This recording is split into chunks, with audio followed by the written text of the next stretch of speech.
कोई माँ बाप अपनी लड़की को सुंदर दिखाने के लिए उसके होठ तक काट सकते हैं।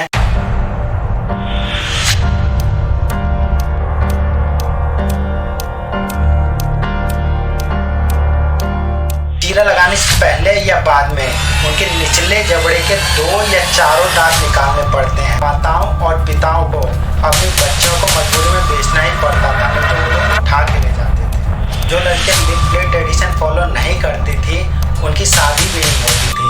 लड़के वाले उन्हें एक्सेप्ट ही नहीं करते थे, उनकी कहीं इज्जत ही नहीं होती थी। इसलिए चाहो या ना चाहो लड़कियों को मजबूरी में ये ट्रेडिशन फॉलो करना ही पड़ता। जब 2 लड़कों को एक लड़की पसंद आ जाती है तो वो लोग इसका फैसला डोंगा से करते हैं। डोंगा में खून खराबा तक हो जाता है, यहाँ तक कि मरने मारने तक की नौबत आ जाती है। Before they got married, must they have to play donga? यहाँ तक कि ये लोग आई लैशेज और आई ब्रोज तक के बाल खींच के निकाल देते हैं। Themselves and from each other. This includes their eyebrows and even their eyelashes. इनके पास ड्रिंक के रूप में रम या विस्की नहीं होती है, बल्कि ये लोग ड्रिंक के रूप में अपने अपने गायों का ब्लड पीना पसंद करते हैं।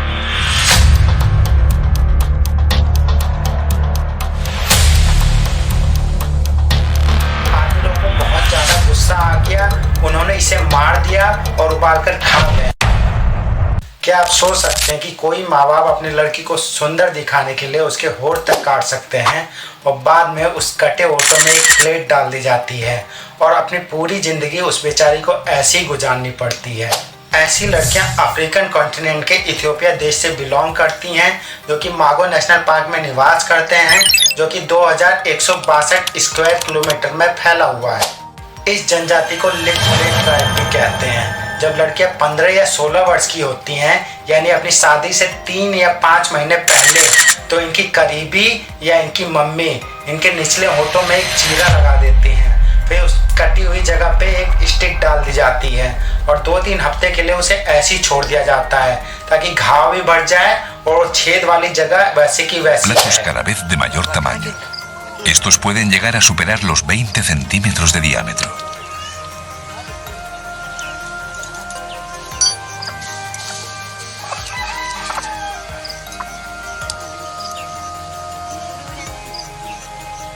दो 3 हफ्ते बाद जब घाव भर जाता है तो पहले तो 1 या 2 सेंटीमीटर के प्लेट डाली जाती है। फिर धीरे धीरे जब होठों में इलास्टिसिटी आती जाती है तो बड़ी से बड़ी प्लेट डाल दी जाती है। अधिकतम 20 सेंटीमीटर के डायमीटर इतनी प्लेट डाल सकते हैं। चीरा लगाने से पहले या बाद में उनके निचले जबड़े के 2 या चारों दांत निकालने पड़ते हैं, जिससे उन्हें खाने पीने में बहुत ज़्यादा दिक्कतों का सामना करना पड़ता है। 2 तरह की प्लेट्स होती है, या तो लकड़ी की प्लेट होती है या तो क्ले की प्लेट होती है, और इन प्लेट्स पे अलग अलग तरह की ज्योमेट्रिकल शेप्स बनी होती है, जो कि इनसे थोड़ी दूर रहने वाली सुरमा जनजातियों से इन्हें अलग पहचान कराती हैं। गौर करने वाली बात यह है, जब औरतें प्लेट्स का निर्माण करती हैं तो पानी का प्रयोग वो बिल्कुल भी नहीं करती, बल्कि औरतें अपने खुद के दूध का प्रयोग करती हैं। There are 2 regions of why Mursi and other neighboring tribes such as Surma bear the lip plate.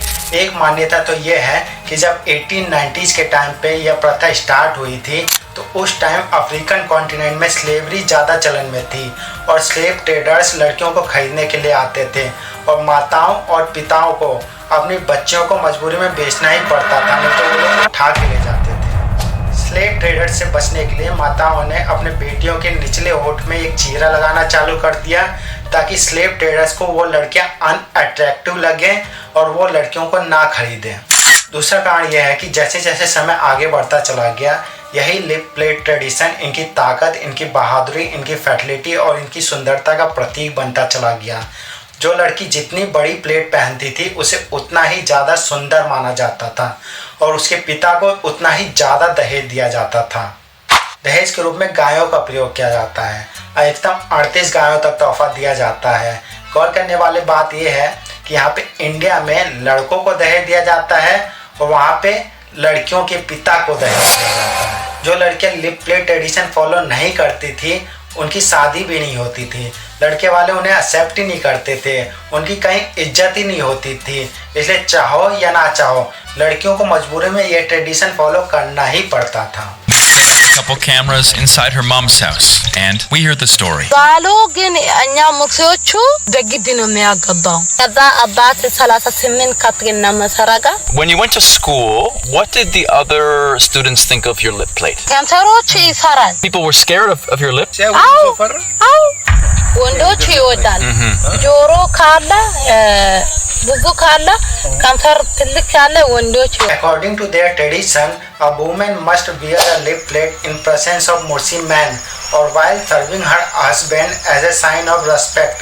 She can only remove in the intimacy of her own home or while sleeping और in the presence of other Mursi women. आदमी लोग गांव के बाहर रहते हैं और पहरेदारी करते हैं। उन्हें सोना भी होता है तो वो भी वो गांव के बाहर ही करते हैं। केवल औरतें और बच्चे ही झोपड़ी के अंदर रहते हैं। झोपड़ी इनके यहाँ पे बहुत ही पवित्र जगह मानी जाती है और किसी भी तरीके से ये इसकी पवित्रता को भंग नहीं करना चाहते। किसी लड़की से शादी करने के लिए लड़के लोगों को डोंगा खेलना पड़ता है। डोंगा एक तरह का फाइट गेम है। जब दो लड़कों को एक लड़की पसंद आ जाती है तो वो लोग इसका फैसला डोंगा से करते हैं। डोंगा में खून खराबा तक हो जाता है, यहाँ तक कि मरने मारने तक की नौबत आ जाती है। ओके, डोंगा फाइट से चोट लगा हुआ जहाँ जहाँ चिन्ह दिखा रहे हैं, ये देखिए इनके सर पे डोंगा फाइट से ये लगा हुआ था। यह फाइट डंडे से लड़ी जाती है और खुद को सुपीरियर दिखाने के लिए लड़ी जाती है कि उस पर्टिकुलर लड़की की कौन अच्छे से देखभाल कर सकता है। You know, this is a donga stick. Usually, you know, in Hamar tribe, they do bull jumping. Yeah. So here in Mursi tribe, so every young boys, before they got married, they have to play donga. इस fight को देखने के लिए पूरा का पूरा गांव उमड़ आता है और बहुत ज़्यादा हर्ष उल्लास से ये लोग सेलिब्रेट करते हैं। जब किसी का खून निकल आता है तो वो बंदा खुद पे खुद हारा हुआ माना जाता है। किसी विशेष इवेंट के टाइम पे औरतें अपने सिर पे एक विशेष तरह का पोशाक पहनती हैं।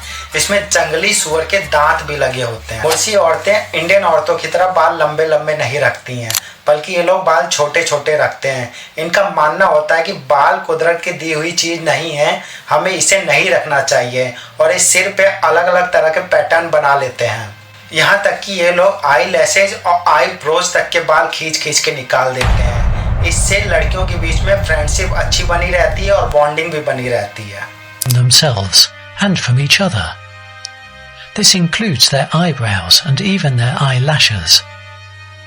It is an important part of bonding and friendship between the girls. मोची लोग घुमक्कड़ चरवाहे होते हैं और इनका जीवन अपने गायों के आसपास ही घूमता है। एक आदमी के पास अधिकतम 200 से भी ज़्यादा गायें हो सकती हैं। जब उस जगह पे गायों को चरने के लिए जगह खत्म हो जाती है तो ये लोग किसी दूसरे जगह पे प्रस्थान कर जाते हैं। औरतें अपने घर का सारा सामान लेके पसंद किए गए जगह को प्रस्थान कर जाती है। आदमी लोग अपने गायों को लेके धीरे धीरे आते रहते हैं। इनकी झोपड़ियों का निर्माण पूरी तरीके से औरतें और बच्चों के द्वारा किया जाता है। बच्चे बहुत अर्ली एज से ही अपनी माताओं का हाथ बटाने लग जाते हैं। ये लोग मोटर स्किल भी यहीं से सीखते हैं, भाषा भी यहीं से सीखते हैं और हट बिल्डिंग का आर्किटेक्चर भी इन्हीं से सीखते हैं। इनके लिए ना तो कोई स्कूल होता है ना तो कोई कॉलेज होता है। इनके यहाँ पे ना तो बिजली होती है ना पानी होता है। पानी भी इन्हें दूर मागो रिवर से लाना पड़ता है। ये है मागो रिवर और ये जो देखो मेरे गाइड भाई साहब हैं ये बता रहे हैं कि ये जो मुर्शी ट्राइब्स के लोग हैं वो यहाँ का पानी ही पीते हैं। Yeah, because of the rain, but still for them it's very clean. क्योंकि इनके पास सिर्फ यही ऑप्शन है। ये देखिए खाना बनाने के लिए, बर्तन धोने के लिए, कपड़े धोने के लिए सब काम में आता है भाई ये पानी। उनके लिए ये साफ सुथरा पानी है। ये तो मैंने बॉडी टाइप्स के फेस्टिवल में भी देखा, नहाते नहाते यहाँ का पानी भी पीने लग गए थे वो। इनकी झोपड़ियाँ बहुत ही छोटी छोटी होती हैं जो कि सवाना घास और लकड़ी से बनाई जाती हैं। इनके एंट्रेंस इतने छोटे छोटे होते हैं कि उसके अंदर जाने के लिए बहुत ही ज़्यादा जद्दोजहद करनी पड़ती है। इनके घर में जो चटाई होती है वो भी गाय की खाल की बनी होती है। सो ये जो गेट देख रहे हैं ना, ये गेट इसलिए छोटा बनाते हैं ताकि जो जंगली जानवर है वो इस घर के अंदर एंटर ना हो सके।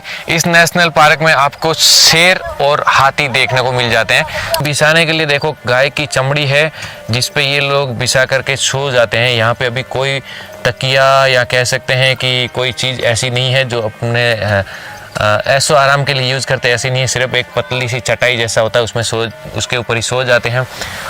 इनके डाइट में केवल सोरगम और मेज का प्रयोग किया जाता है। सोरगम और मेज ये अपने आसपास के खेतों में उगा लेते हैं और इन्हें मिक्स करके सिलबट्टे पे पीस के आटा बना लेते हैं इसका, फिर दूध में मिक्स करके खीर बना लेते हैं और इसी को ये लोग मुख्य डाइट के रूप में इस्तेमाल करते हैं। इनके पास ड्रिंक के रूप में रम या विस्की नहीं होती है, बल्कि ये लोग ड्रिंक के रूप में अपने अपने गाय को ब्लड पीना पसंद करते हैं। एक तीर का प्रयोग करके ये लोग गाय के कान के नीचे एक छेद कर देते हैं, फिर ब्लड बहता है तो उसे कटोरी में इकट्ठा कर लेते हैं, फिर उस छेद में गाय का गोबर घुसा देते हैं, जिससे छेद भी बंद हो जाता है और गाय भी नहीं बढ़ती है और अगली बार दूसरी गाय का प्रयोग करते हैं। For weeks at a time, and to avoid having to kill the cattle for food, they live off fresh milk and blood. The blood is taken directly from an artery in the neck and is drunk fresh and raw.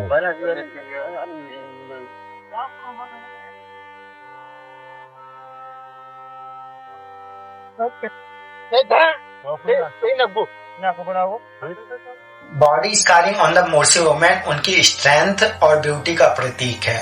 Razor blade या नुकीली टहनी का प्रयोग करके ये लोग अपने शरीर पे अलग अलग तरह के डिजाइन बना लेते हैं, फिर उस पर राख लगा देते हैं ताकि घाव भी बढ़ जाता है और वो डिजाइन भी उभर के आ जाता है।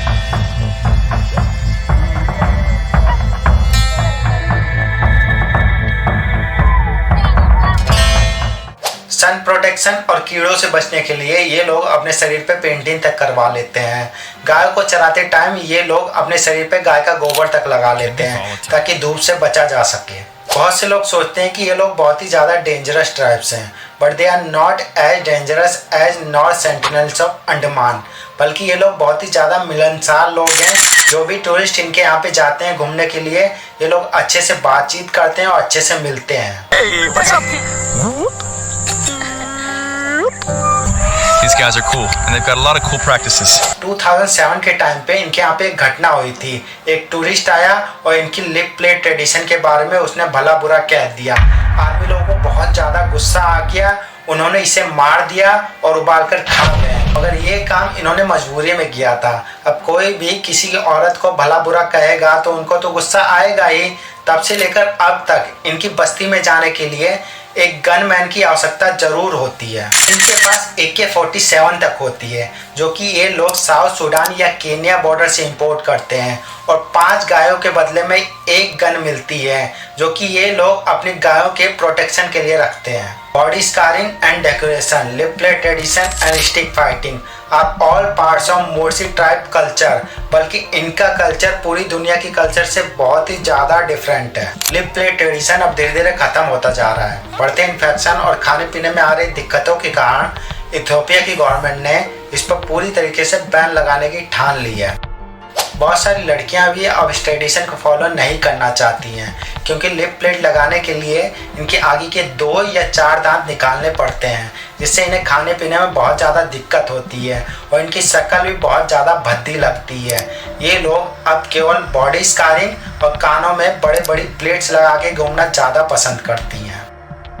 इन लोगों ने अब धीरे धीरे बिजनेस भी स्टार्ट कर दिया है। जो भी टूरिस्ट इनके बस्ती में घूमने के लिए आते हैं, ये लोग अपने हाथ से बनी हुई प्लेट्स उन्हें बेचती हैं और पैसे कमाती हैं। ये लोग तो फिर भी कपड़े पहनते हैं, मगर इनसे दूर रहने वाली सुरमा जनजाति जो कि जंगल के अंदर रहती है, वो तो बिल्कुल भी कपड़े नहीं पहनती है और नंगे ही रहना पसंद करती है। गवर्नमेंट को इनकी बस्ती में टीचर्स की रिक्रूटमेंट करनी चाहिए ताकि अधिक से अधिक लोग लिटरेट हो सकें। इन्हें मेन स्ट्रीम पॉपुलेशन के साथ अवगत कराना पड़ेगा ताकि ये लोग उनके रहन सहन को ढाल सके। उनकी लिप प्लेट ट्रेडिशन को एकदम ही खत्म करना पड़ेगा ताकि खाने पीने में दिक्कत ना हो और बाहरी लोग इन्हें देख के डरे नहीं।